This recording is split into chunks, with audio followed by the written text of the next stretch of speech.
কিন্তু এখন আমরা যাকে দেখব তিনি কৃষ্ণের প্রতি একেবারে আবেগে আপ্লুত।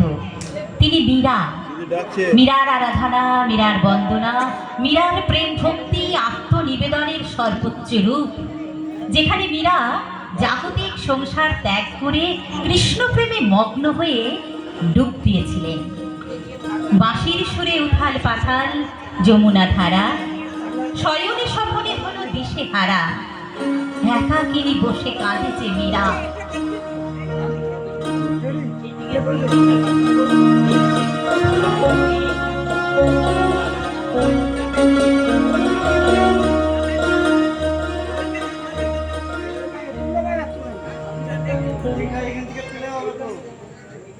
ঠিক আছে